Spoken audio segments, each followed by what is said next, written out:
ஏற்ற காலத்துல தேவன் உங்களுக்கு ஆசீர்வாதத்தை மழை போல பெய்ய பண்ணுவார். லேவியராகமம் 26வது அதிகாரத்தில நீங்கள் 2 4 வசனம் வரல வாசிக்கின்ற பொழுது, என் ஓய்வு நாளை ஆசரித்து என் பரிசுத்த ஸ்தலத்தை குறித்து பயபக்தியாய் இருப்பீர்களாக. நான் கர்த்தர், நீங்கள் என் கட்டளைகளின்படி நடந்து என் கற்பனைகளை கைக்கொண்டு அவைகளை செய்தால் நான் ஏற்ற காலத்தில் உங்கள் மேல் மழையை பெய்ய பண்ணுவேன். பூமி தன் பலனையும் வெளியிலுள்ள மரங்கள் தங்கள் கனியையும் கொடுக்கும். கரங்களை பாருங்க. அப்போ ஓய்வு நாளை அனுசரிக்கும் பொழுது, ஓய்வு நாளை ஆசரிக்கின்ற பொழுது பயபக்தியாய் சபைக்கு வரணும். தேவனை ஆராதிக்க வரும்போது எப்படி வரணும்? ஆமா, 9 மணிக்கு 9 மணிக்கு போனோம். அவர் என்னப்பா கேட்க போறாரு? நீ வா, எனக்கு என்ன இருக்கு? 8 மணிக்கு போவா, என்ன இருக்கு? கல்யாணத்துக்கு பாருங்க, கல்யாணத்துக்கு ஐயோ ஏடா சிதம் கிளம்பா, சிதம் கிளம்புங்க, ஏடா ஏமா சிதம் கிளம்பா, ஏடா அவங்க கல்யாணம் யாருக்கு கல்யாணம், யாருக்கு கல்யாணமா? இவங்க போய் முகத்தை முன்னாடி பேசிக்கணும், போய் கட்டி பிடிக்கணும், பேசணும், கட்டி தள்ளணும், பேசணும். ஐயா எப்படி இருக்குது, ஏதா இருக்கிற போய் என்ன செய்யணும்? போய் கட்டிக்கிறது, ஊருக்கத அவங்க எப்படி இருக்கிறாங்க, இவங்க எப்படி இருக்கிறாங்க, அவங்க வர இவங்க வர இதுக்கெல்லாம் போயிடுவோம் முன்னாடி. ஆனா ஆராய்ச்சி வரதுக்கு மட்டும் தண்ணி இல்லை பாஸ்டர், தண்ணி இன்னைக்கு வரல பாஸ்டர். போன பாருங்க, அப்பதான் குறுக்க போல வந்து முடிச்சுக்கிறாங்க. நீங்க வேற ஒண்ணு பாஸ்டர் வந்துட்டு ஓனா குறுக்க வந்து பாஸ்டர், ஆனா வந்துட்டு சித்தமா கூட வந்துட்டேன் பாஸ்டர். இதெல்லாம் என்ன சொல்றது? போய் வெளிப்பாடு இப்படி பார்த்தா ஸ்கேன் பண்ணுவாரு. என்ன செய்வாரு? பார்த்துட்டு அப்பா இதை பிடிச்சா தள்ளி போ அப்படின்னு எங்க தையை தள்ளி விடு அப்படின்னு நிற்பாரு. அப்புறம் முடிச்சு பார்ப்பாரு, இன்னொரு ஆள் பார்ப்பாரு, முடிச்சு தள்ளி விடு அப்படின்னு. இன்னொரு ஆள் முடிச்சு பார்ப்பாரு, 2 ஏஜல் வருவாங்க, அப்படி அவங்க போய் நிற்கிறீ அப்படின்னு. இடத்துக்கு வளர்த்துக்கணும். அவங்க அப்படி ஆட்கள் நிற்க வைப்பாரு. யார் ஆராதிக்க வரீங்க? யார் ஆராதிக்க வரீங்க? உன் ஜீவனுள்ள தேவனை, உயிருள்ள தேவனை, உனக்காக சிலுவையில் அடிக்கப்பட்டு 3 ஆணிகள் 9 அங்குலம் ஆணியில பிரியமானவர்கள் ராடு போன்ற ஒரு 9 ஆணியில 3 ஆணி மத்தியில 5 காயங்களை உடையவராய் மறித்து அடக்கம் பண்ணப்பட்டு 3ஆம் உயிருள்ள தெய்வத்தை ஆராதிக்க வரீங்க. இது உயிருள்ள தெய்வத்தை ஆராதிக்கிறதுக்கு யாரை கூட கூப்பிடணும்? எந்த நேரம்? யாருக்கு நேரத்தை கொடுத்தது? உன் நேரத்தை குறைக்கணும் பிசாசு, ஆசீர்வாதத்தை குறைக்கணும் பிசாசு, உன் விசுவாசம் பண்ணுவோம் பிசாசு, ஆசீர்வாதம் உன் பின்னாடி ஆசீர்வாதத்தை நாசமாக்குவோம் பிசாசு, உன் வேலையை உன் தோல்வியை பிடிச்சாத பிசாசு. ஏன் தெரியுமா? இப்படி வரக்கூடாது தான். இருந்தாலும் இதே பேசுறாங்க, இவன் பிள்ளை இப்படி பேசுறாங்க, இவன் பிள்ளை வந்தாலும் இப்படிதான் பேசுறான், இந்த ஆள் வந்தாலும் இதான் பேசுறாங்க அப்படின்னு யோசிப்பாங்க. தான் பேசுற சிஸ்டர், வாசலத்துக்கு தான். நீ ஆசீர்வாதமா இருந்தாலும் உன் பிள்ளை வாசலத்துக்கு உன் பிள்ளை ஆசீர்வதிக்கப்படும். உனக்கு விசுவாசம் தான் உன் பிள்ளைக்கு விசுவாசம் இருக்கும். ஹல்லேலூயா.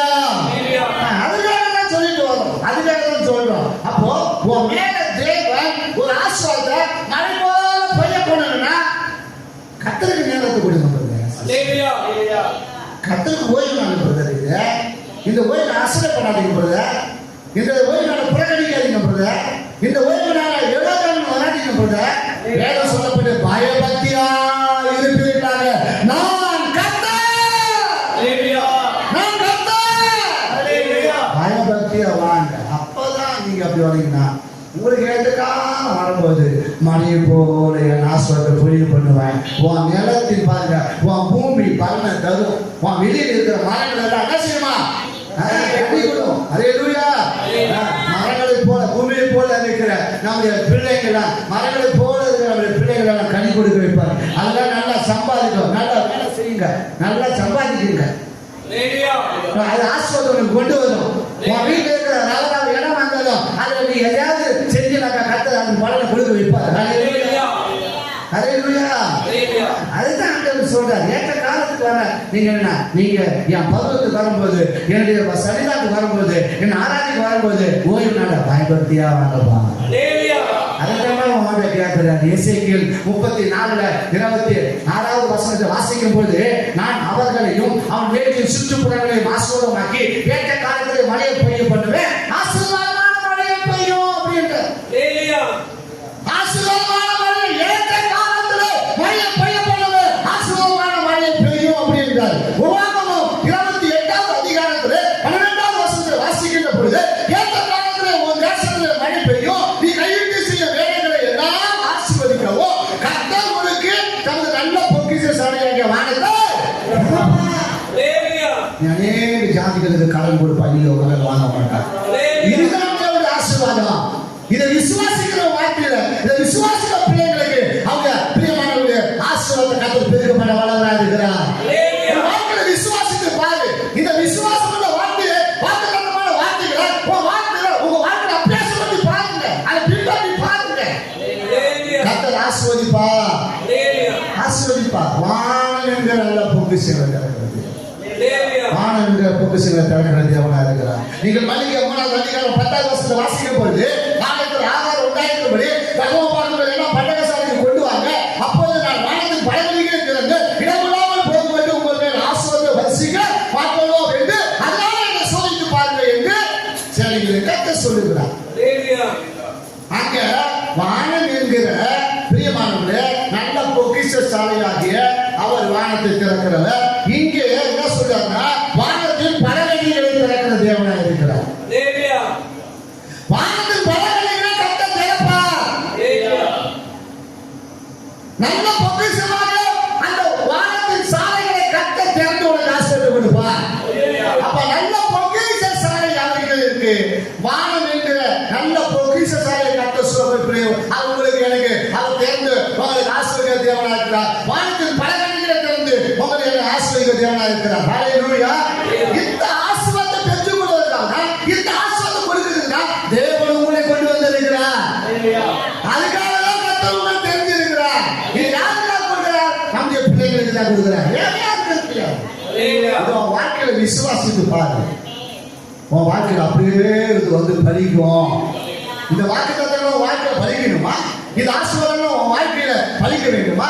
இந்த ஆசீர்வாதம் வாக்குத்தத்தம் உன்மேல் உன் பிள்ளைகள் மேல உண்டாயிருக்கணும்னா கர்த்தரை விசுவாசி, கர்த்தர் சொன்னதை செய்யுங்க. அப்பா தேவனுடைய ஆராதனைக்கு, தேவனுடைய சபைக்கு பயபக்தியாய் வருகிற பிள்ளைகளுடைய வாழ்க்கையில தேவன் சொல்றாரு, வானத்தில் பலகணிகளை திறந்து இடம் மட்டும் அவர் உங்களை ஆசீர்வாதத்தை வரிசிக்க பண்ணுகிற தேவன். நீங்கள் கையிட்டு செய்கிற எல்லா வேலைகளிலும் ஆஸ்வதிக்கும் கர்த்தர் தமது பிரியமான நல்ல பொக்கிஷ சாலைகள் வானத்தை திறந்து உங்களை ஆஸ்வதிப்பார். இப்படிப்பட்ட ஆசீர்வாதம் தேவனுடைய பிள்ளைகளை பெற்றுக் கொள்வதற்காக தேவன் தம்முடைய பிள்ளைகளுக்கு வித்தியாசமாய் வந்து ஆஸ்வதிக்கிற தேவனா இருக்கிறார். யாருக்கு? விசேஷமானவர்கள் என்ன செய்வார்கள்? பயபக்திக்குரியவர்களாக கடந்து வருவார்கள். நீ கர்த்தருடைய சமூகத்துக்கு, கர்த்தரை ஆராதிக்க பயபக்தியா கடந்து வந்து பாரு. இப்படிப்பட்ட ஆசீர்வாதங்கள் உங்களுக்கு உண்டு. யாத்திராகமம் 20:24 வசனத்தை வாசிக்கின்ற பொழுது, மண்ணினாலே பலிபீடத்தை எனக்கு உண்டாக்கி அதனேல் உன் ஆடுகளையும் உன் மாடுகளையும் சர்வாங்க தகன பலிகளையும் சமாதான பலியாகவும் செலுத்துவாயாக. எத்தனை பேர் விசுவாசிக்கிறீங்க? எத்தனை பேர் விசுவாசிக்கிறீங்க? ஏதோ வசனம் இருக்கு பாஸ்டர், நீங்களும் சொல்றீங்க, நாங்களும் வாசித்தா இருக்கிறோம், ஒன்னும் மாறல பாஸ்டர், ஒன்னும் மாறல பாஸ்டர்.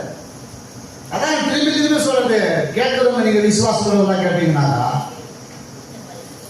விசுவாசம் உள்ளவங்களா கேட்டீங்கன்னா மிகுந்த பலன் உண்டாகும் போது, மிகுந்த ஆசீர்வாதம் கண்டு வர போகுது. நீங்க எவ்வளவு காலமா உட்கார்ந்துக்கிட்டு இருந்தீங்கன்னா அப்படித்தான் இருக்கும். நீ உன் உள்ளத்துக்குள்ள என்ன நினைக்கிறாயோ அந்த விதைகளை யார் போறது? பிசாசு போடுகிறான். உங்க உள்ளத்துக்குள்ள என்ன நினைக்கிறீங்களோ அது யார் போடுறது? இதை வேற பிசாசு போடுற வேற. அதுக்கு இடம் கொடுக்காதீங்க. அந்த வெளியே போடுங்க. அவர் கொடுக்கிற சீடை உங்களுக்குள்ள கொண்டு வாங்க.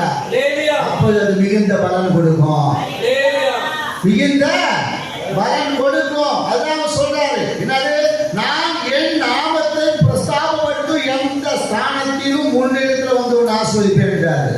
அப்போ நீங்க என்ன செய்யணும்னா பலி செலுத்த வேண்டும். உங்க ஆடுகளையும் உங்க மாடுகளையும் சர்வாங்க தகன பலியாகவோ சமாதான பலியாகவோ என்ன சொல்றாரு? செலுத்த சொல்றாரு.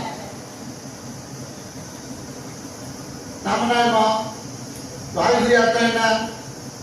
உன் பிள்ளைகளாம் விட்டு விட்டு வந்துருக்கீங்க. ஆடு மாடுனா என்ன? நமக்கு கொடுக்குற ஆசீர்வாதம். நம்மளுடைய பிள்ளைகளை போல தான் அதெல்லாம். அதெல்லாம் பிள்ளைகளை ஆடு பண்ண பிள்ளைகளை போல வளர்ல அது நல்லா என்ன செய்வோம்? வளர்ந்து நான் கொடுத்து அதே போல தான் நம்ம பிள்ளைகளை நம்ம என்ன செய்வோம்? கட்டு சமூகத்தில் குழந்தை நிற்க வைக்கணும். அப்படி ஆளுக்கு குழந்தை நிற்க வைக்கணும். நீங்க வந்து இங்க உட்காந்து அது வேற எங்கேயாவது பண்ணி உட்காந்து எதையாவது பேசி நடக்கும். எதையாவது ஊருக்கு அது பேசி நடக்கும். உலகத்தை பேசி நடக்கும். பிள்ளைங்க வீட்டில் விட்டுட்டு நீங்க மேல ஒன்று ரெண்டு வந்துட்டீங்கன்னா என்ன? பிள்ளைங்க இயேசு பத்தி சொல்லு. பிள்ளைங்களுக்கு அவருடைய சத்தியத்தை சொல்லு.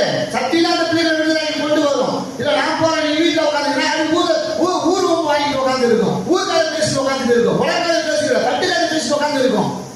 அது சத்தியத்தை பேச போட்டு கிடையாது. பிள்ளைங்களை ஆடுகள் மாடுகளை செல்லங்க தக முடியாது சமாதான பள்ளி செலுத்துற போல பிள்ளைங்களை சபை கொண்டு வாங்க. அப்படி கொண்டு வந்து நிறுத்தும் போது நான் என் நாமத்தை பிரசாபம் எந்த ஸ்தானத்துல முன்னேற்ற வந்து நான் உன்னை ஆஸ்வதிக்கிறேன்னு சொல்றாரு. அப்ப உன்னை ஆஸ்வதிக்கணும்னா உன் வீட்டை ஆஸ்வதிக்கணும்னா உன் பிள்ளைகளை ஆஸ்வதிக்கணும்னா உன் கையில் வேலை சாப்பிட்டுக்கணும்னா உன் பிள்ளைங்க செஞ்ச வேலைக்கு ஆஸ்வதிக்கணும் உன் பிசினஸ் ஆஸ்வதிக்கணும்னா என்ன செய்யணும்? சர்வங்க தக பள்ளி செலுத்துங்க. உங்களே செய்யாது ஆண்டு சமூகத்துக்கு என்ன செய்யுங்க? உங்க பிள்ளைகளை கொண்டாந்து செலுத்துங்க. உங்க பிள்ளைகளை கொண்டாந்து நிறுத்துங்க. நீங்க கொண்டாந்து அப்ப என்னையே என் பிள்ளைகளை ஒப்பு கொடுக்குற சாமிகளை ஆஸ்வதின்னு சொல்லுங்க. அப்பதான் அந்த ஆஸ்வாதம் உண்டாயிருக்கும். தேவன் பிள்ளைகளை அனைத்து ஆஸ்வதிக்கிற தேவன். எத்தனை பேர் இருந்தாலும் அவங்க பார்க்க தேவையில்ல. அவர் தம்முடைய சிறு பிள்ளைகளை என்ன செய்யறாரு? கொண்டு வர சொல்றாரு. நீங்க மாத்திரைகள் சுவிசேஷம் 10வது அதிகாரம் 15-16 வாசத்தை வாசிக்கும் போது எவனாகிலும் சிறு பிள்ளையை போல தேவனுடைய ராஜ்யத்தை ஏற்றுக்கொள்ளாவிட்டால் அவன் அதிலே பிரவேசிப்பதில்லை என்று நீயாக உங்களுக்கு சொல்லுகிறேன் என்று சொல்லி அவர்களை அணைத்துக் கொண்டு அவர்கள் மேல் கைகள் வைத்து அவர்களை ஆசீர்வதித்தார். அல்லேலூயா சொல்லுவோமா? அப்ப யார? சிறு பிள்ளைகளை போல இந்த வசனத்தை கேட்டு இதுல நடக்கிற இந்த கட்டளைகளை இந்த பிரமாணங்களை இதை கை கொள்ளுகிற இந்த கற்பனைகளை கை கொள்ற பிள்ளைகளுக்கு தேவனே அழைத்து அவர்கள் ஆஸ்வதிப்பார். அப்ப நாம யார மாறணும்? சிறு பிள்ளைகளை போல வசனத்தை கேட்க நாம் என்ன செய்யணும்?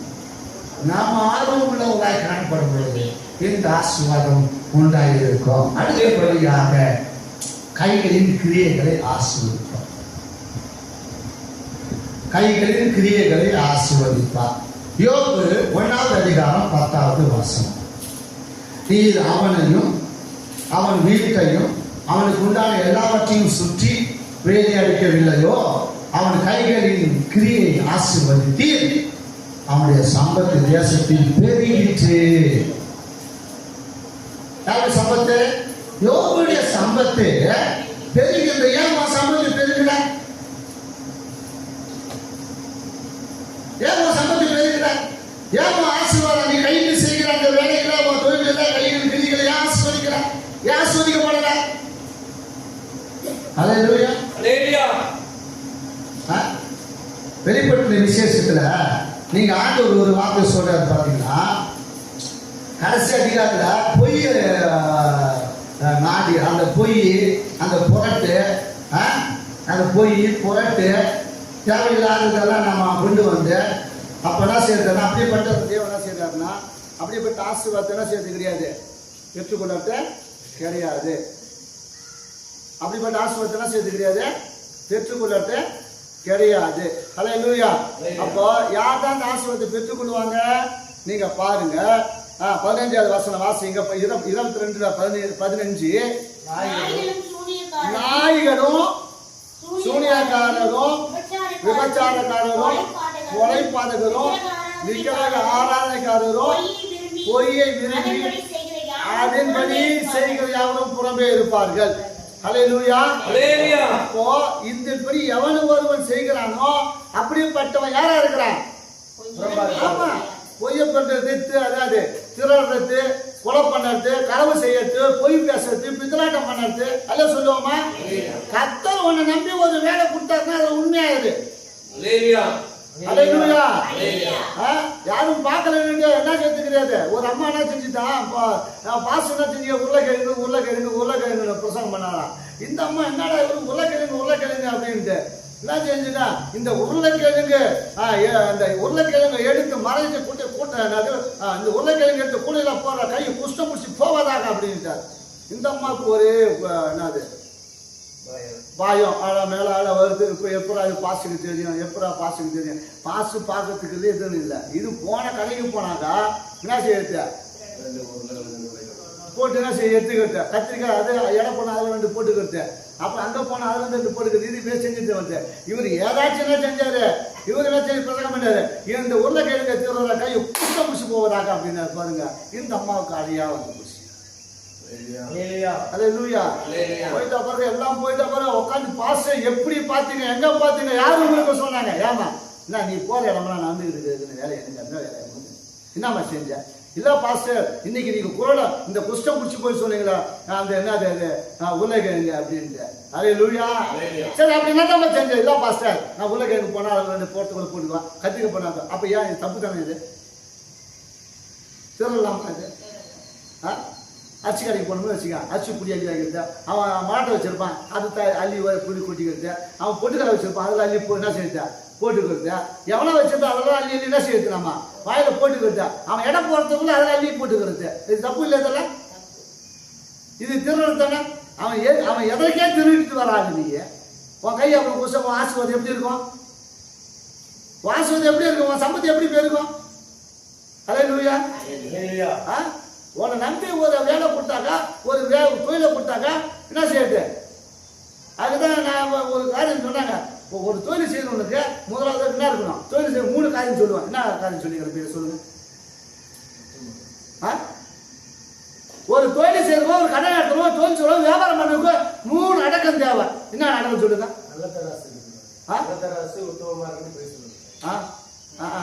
ஒரு வாய் நீங்க பொய்யோ சொல்ல மாட்டீங்க, அப்படியே உத்தமனா தான் வந்துட்டு போறீங்க. அந்த வியாபாரம் பண்ணுறதுக்கு எத்தனை காரியத்தை சொல்லிட்டு வியாபாரம் பண்ணிட்டு வரீங்க தெரியுமா? நீங்க அது விற்கிறதுக்கு எந்தெந்த காரியம் சொல்லுவீங்க தெரியுமா? நான் வியாபாரம் பண்ணேன், நிறைய பண்ணிட்டு தான் வருவான், நம்ம அதில் பார்த்து கிடையாது. 3 அடக்கம் சொல்லுங்க. கண்ணடக்கம், என்ன அடக்கம்? வீட்டை சொன்னா இல்லையா உனக்கு? கண்ணடக்கம். அப்புறம் என்ன அடக்கம்? வாயடக்கம். அப்புறம் என்ன அடக்கம்? கையடக்கம். இந்த 3 அழகா இருந்தா தொழில் ஒழுங்கா செய்யலாம். ஏதாவது வந்து அழகா இருக்கிறத பார்த்துட்டு ஹீனு செஞ்சுக்காது. அது ஹீனு சொல்றதுக்குள்ள பாதி எடுத்துனா செஞ்சுக்கிறாது. அது நாம அது ஹீனு பார்த்துட்டு தான் செய்வான். அப்புறம் அடுத்த தடவை வந்தாங்க ஏன் என்ன அப்படின்னா, அப்ப ஏன் வந்தாங்க ஏன் என்னன்றது என்ன அப்படின்னா, அப்புறம் அதுக்குள்ள ஏங்கானு கூட்டுவோம், அதுக்குள்ள மாமானு கூட்டுக்கிறோம், போயிடும். அல்லேலூயா. ஒரு வியாபாரம் பண்ணோம்னா, ஒரு கடைக்கு போறோம்னா, ஒரு வேலை செஞ்சு விட்டோம்னா, ஒரு நமக்கு நம்பி என்ன செய்ய ஒரு காரியத்தை சொன்னாங்க என்ன செய்யணும்? கையடக்கம் இருக்கணும், வாயடக்கம் இருக்கணும், கண்ணடக்கம் இருக்கணும். அல்லேலூயா சொல்லுவோமா? கண்ணை கண்டிச்சுட்டு கூட வாயை கண்டு கண்டவங்க பேசிட்டு நாம என்ன செய்ய காரியம் செய்யக்கூடாது. கை இருக்கிறதுக்காக நாங்கள் அவங்க பேசுறாங்க, தாராளமாக பேசுறாங்க, நல்லா அழகா பேசுறாங்க, கையை அள்ளி விட்டுடக்கூடாது. குட்டி சேவராக போயிடுவேன், ஒன்றும் இல்லாத போயிடுவேன். அல்லேலூயா. என்ன பாசம் சபிக்கிறாரு பாத்தீங்களா? வாசுவத்துக்காக சொல்றேன். நீ செஞ்ச காரியத்தை நான் புட்டு வைக்கிறதுக்காக சொல்றேன். அல்லேலூயா சொல்லுவோமா? அப்படி இருந்தாதான் நீ என்ன செய்ய முடியும்? உன் வியாபாரத்தை தொழில நீ சரிப்படுத்திக் கொள்ள முடியும். ஏன் தெரியுமா? அதான் சொல்ல, உன் கைகளின் கிரியை ஆசீர்வதித்து சொல்ற, அவன் கைகளின் கிரியை ஆசீர்வதித்து அவனுடைய சம்பதி தேசத்து மேல என்ன செஞ்சிருக்க? அப்படி நம்ம சாட்சி பெற்ற வாழ்க்கையை வாழ வேண்டும். நீங்க இனிமேல் திறனீங்கன்னா உங்க கை புஷம் பிடிச்சிக்கணும். என்னது? உங்களுக்கு நல்ல சம்பளம் கொடுக்குறாங்களா? உங்களுக்கு நல்ல வருமானம் வருதா? அதே சொல்லுவோமா? அங்க போய் திட்டு கொண்டு இவங்களாம் பாரு இவங்களாம் ஏசாமி ஏற்றுக்கிட்டாங்கன்னா அழிவுன்னு சொல்றாங்க அப்படின்ட்டு என்ன செஞ்ச போய்யா? அங்க ஏசு நமக்கு என்ன செய்யற போய்யா? தூசிக்கு வைக்காது. அங்க அவருக்கு கெச்ச வேலையை விட்டு உயர்ந்து போறீங்க, கெச்ச தொழில் விட்டு ஓய்வு போறீங்க. அல்லேலூயா சொல்லுவோமா? ஏன்னா சங்கீதம் 128 4 இதோ கர்த்தருக்கு பயப்படுகிற மனுஷன் இவ்விதமாய் ஆசீர்வதிக்கப்படுவான். 5வது வசனம் அதே 128 4வது வசனம் 5வது வசனம் சொல்லும் போது கர்த்தர் சீயோனில் இருந்து உன்னை ஆசீர்வதிப்பார், நீ ஜீவனுள்ள நாளெல்லாம் எருசலேமில் வாழ்வை காண்பாய். அதுதான் இங்க எருசலேமுக்கு ஏன் வரீங்க? நீ செஞ்ச அநியாயம் பாவம் அக்கிரமம் எல்லாத்தையும் கர்த்தர் புட்டு புட்டு சொல்லிட்டு எருசலேம்ல இருந்து தான் உன் வாழ்வு வரும். உன் வாழ்வுக்கு நல்ல காலம் பிறக்கும். உனக்கு நல்ல காலம் பிறகுனா எருசலேமுக்கு வந்தாதான். கர்த்தர் சீயோனில் இருந்து உன்னை ஆசீர்வதிக்கணும்னா என்ன செய்ய சொல்றாரு? கர்த்தருக்கு பயப்படுகிற மனுஷனை தான் கர்த்தர் ஆசீர்வதிப்பார். யார் ஆசீர்வதிப்பாரு? பயப்படு. வர வர வர வர வர வர பைபிள் படிக்கிற பைபிள் படிக்கிற சத்தியம் படிக்கிற சத்தியம் படிக்கிற ஜெபம் பண்ற ஜெபம் பண்ற. ஹalleluya. இதே சொல்லிக்கிட்டு என்ன செய்யாத? யார் உங்க நடிப்பு நாடகமான எங்களுக்கு தெரியாது இருக்காது பிரதர் சிஸ்டர். உங்க நடிப்பு நாடகமான எங்களுக்கு தெரியாத இருக்காது. அதெல்லாம் அறிஞ்சுக்கிட்டு தான் ஊழியத்துக்கு வந்துக்கிறோம். பல ஆயிரங்களை லட்சங்களை சம்பாதிச்சுட்டு விட்டு நாங்க என்ன வர்றதுக்கு நாங்களாம் கிறுக்கா. எங்க அப்பா எங்க அம்மா நீ பெத்து போட்டு நீ போய் அந்த ஊர்ல போய் நீ கேள்வி வாங்கடா, திட்டு வாங்கடா, அடி வாங்கடா, உத வாங்கடா, உன் பொண்டைக்கெல்லாம் கூட்டி போறான்னு எடுத்துட்டா எங்களை அனுப்பிவிட்டாங்க. எங்க அப்பா அம்மாவும் இதெல்லாம் கேட்கறதுக்கு ஆள் இல்லை. எங்க அப்பா அம்மாவுக்கு பார்க்கறதுக்கு ஆள் இல்லை. எங்களை கேட்கறதுக்கு யாரும் இல்லை. அனாதையா இருக்கிறதுனால தான் இப்படி பேசுறாங்க. ஐயா நீ காணிக்க கொடுத்தா கொடு, நீ தசமமாக கொடுத்தா கொடு, நீ கொடுக்கா விட்டாலும் போ, அதை பத்தி எனக்கு ஒன்றும் கவலை இல்லை. ஹல்லேலூயா. என்னை பொறுத்து அவதூறு பேசாதீங்க சிஸ்டர். என்னை பத்தி மற்றவங்கிட்ட போய் சொல்லறது உங்களுக்கு என்ன இருக்கு? ரைட்ஸ் இருக்கு. நான் உங்களுக்கு அநியாயம் செஞ்சேன்னா, உங்களுக்கு அநியாயம் அக்கிரமம் பண்ணனா, இல்லை உங்கள்கிட்ட பொய்ய பேசி வாங்கி சாப்பிட்டேன்னா, இல்லை அபாசமா உங்ககிட்ட பேசி செக்ஸா பேசி பாருங்க. பக்கத்துல ஒரு ஊழியக்காரர் இருக்கிறாரு. ஏய் இங்க வாடான்றாரு. ஏய் அப்படியே கூப்பிடுறாரு. இங்க வாடான்ற ஓடியாரம் பேரை விட்டு கூப்பிடுறாரு. ஓடியாரானு வயசானவெல்லாம் ஓடியாரம் பேரை விட்டு கூட்ட உடனே ஓடியாரானு. ஆனா வாங்க பிரதர், வாங்க சிஸ்டர், வாங்க அம்மா, வாங்க அம்மா அப்படின்னு கூட்டா மதிக்க மாட்டேங்க. மதிப்பு கொடுத்தா மதிக்க மாட்டேங்க. அவனை இவனை வாடா போடான்னு எல்லாம் சேர்த்து ஓடியா பூந்தச்சு ஓடியாரானு, கையை காட்டுறானு, காலை விடுறானுங்க. அந்த பாசமா காலில் போய் தொட்டு கும்பிட்டு உட்காந்துக்கிறானுங்க.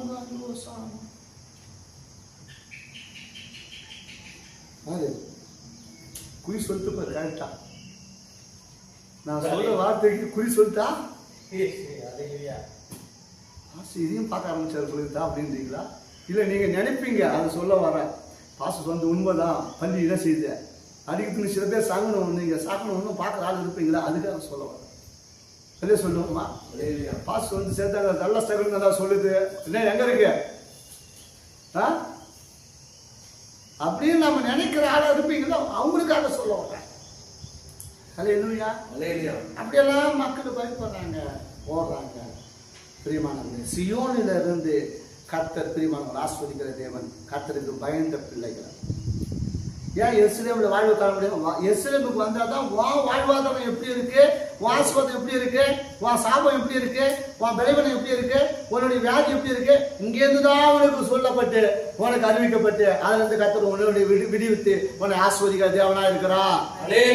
உன்னை குணமாக்கும் போது நீ ஆசீர்வாதத்தை பெற்று கொள்வாய். கர்த்தர் உன்னுடைய சாப விசாசத்தை விடுவிக்கும் போது அந்த ஆசீர்வாதம் உன்னை தேடி வரும்.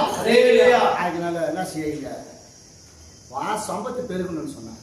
உன் சம்பத்து பூமியில் ஆசீர்வதிக்கப்பட்டது வேண்டுமானால் நீ பிரியமானவர்களே சீயோனை நோக்கி பாருங்க. ஹல்லேலூயா. ஹல்லேலூயா. எருசலேமை நோக்கி வாங்க, உங்களுக்கு வாழ்வு உண்டாகும். கடைசியாக சொல்லி முடிக்கிற சங்கீதம் 129:8 கர்த்தருடைய ஆசீர்வாதம் பிரியமானவர்களே உங்களுக்கு உண்டாவதாக. கர்த்தருடைய ஆசீர்வாதம் உங்களுக்கு உண்டாவதாக. கர்த்தருடைய ஆசீர்வாதம் உங்களுக்கு உண்டாவதாக. கர்த்தரின் நாமத்தினாலே உங்களுக்கு ஆசீர்வதிக்கிறோம் என்று வழிபோக்கர் ஒருவரும் சொல்றது கிடையாது. ஹல்லேலூயா சொல்லுவாங்க. யார் வழிபோக்க உங்களை பார்த்து ஆசீர்வாதத்தை கொடுக்க மாட்டாங்க. ஆமென். ஹல்லேலூயா. சீயோனுக்கு வாங்க, எருசலேமுக்கு வாங்க. ஹல்லேலூயா. சீயோனை நோக்கி பாருங்க, பரம கானானை நோக்கி பாருங்க, பரம தெய்வத்தை அந்த போய் பாருங்க. ஹல்லேலூயா. எருசலேமுக்கு வாங்க, அங்கதான் உங்களுக்கு ஆசீர்வாதம் கூறப்படுகிறது. ஹல்லேலூயா. பரிசுத்தவான்கள் தான் உங்களை ஆசீர்வதிப்பாங்க. ஹல்லேலூயா. உங்களை துன்மார்க்கணும் வழி பார்க்கணும் உங்களை ஆசீர்வதிக்க போறது இல்லை இல்லை. அதனால உங்களுக்கு ஒரு ஆசீர்வாதம் உண்டு. அந்த ஆசீர்வாதத்தை கர்த்தர் நிலைப்படுத்துவாராக. யோசேப்புக்கு தேவன் சொல்லும் போது சொன்னார், அப்படிப்பட்ட ஆசீர்வாதம், விசேஷித்த ஆசீர்வாதம் உன்னிலும் உன் சகோதரர்களுக்கு உண்டாகலாம். உங்க சகோதரர்களும் விசேஷர்கள் இருந்தால் எனக்கு உண்டான ஆசீர்வாதம் அவர்களுக்கு உண்டாகும் சொல்லி யோசேப்பு கனிதரும் திராட்சை செடியாய் காணப்படுவான் என்று சொல்லி ஆசீர்வதித்தார். நீ கனி தர வேண்டுமா? நீ ஆசீர்வதிக்கப்பட வேண்டுமா? உன் சம்பளத்தை பெருக வேண்டுமா? நீ பிரியமா வானத்தின் பதகளை திறக்க வேண்டுமா? வான பொக்கிஷாலைகளை திறக்க வேண்டுமா? அல்லேலூயா. கர்த்தருக்கு பயந்து விசுவாசத்தோடு நீங்கள் வீடியோ பொறுமையா இருங்க. கர்த்தர் உங்களை ஆசீர்வதிப்பார்.